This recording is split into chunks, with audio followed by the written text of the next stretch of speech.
Dati, meron akong mild hypertension, laging sumasakit yung bato ko, saka yung ulo. Then ngayon, tuloy-tuloy din pag-inom ko ng produkto ng Santay, yung barley.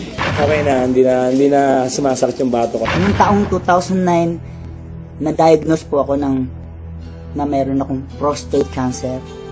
3 sakit ang sakit ko. Diabetes, high blood, prostate cancer. 5 gamot ang iniinom ko. Ang payat-payat ko na noon, talagang alam ko mamamatay na ako. Kaya nawalan ka na ng gana sa pagkain, nawalan ka ng gana sa buhay. Parang bumigay na ako. Pero sabi ko nga, pag binigyan ka pa rin ng pagkakataon ng Panginoon Kristo na mabuhay,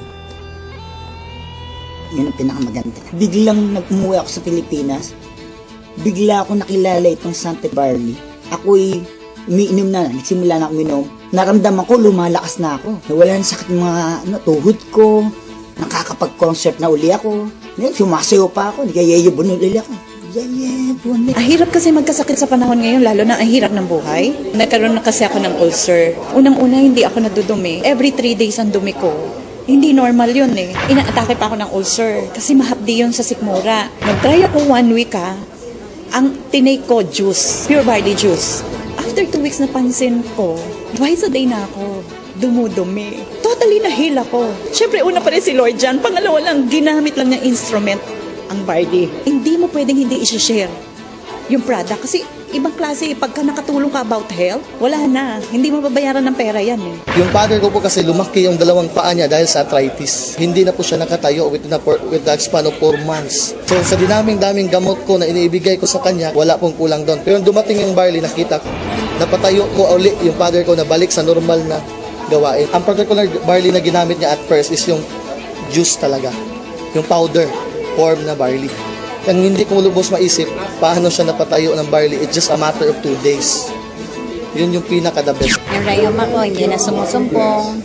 Yung arthritis. Yun. Saka okay na rin, regular na yung aking pagdudumi. Pag-W ako, pagbalik ko dito sa Pilipinas, high blood ako, 150/100 eh. Ako sa misis ko, sumusuka ng dugo yun. Grabe yun ha. Tapos nagkaroon siya kasi ng punggo sa baga na hindi kaya pagalingin ng kahit mga synthetic drug.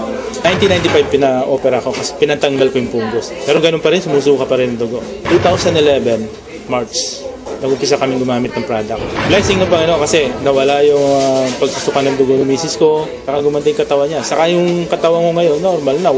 Yung dating 150/100, 120/80 na lang ako ngayon.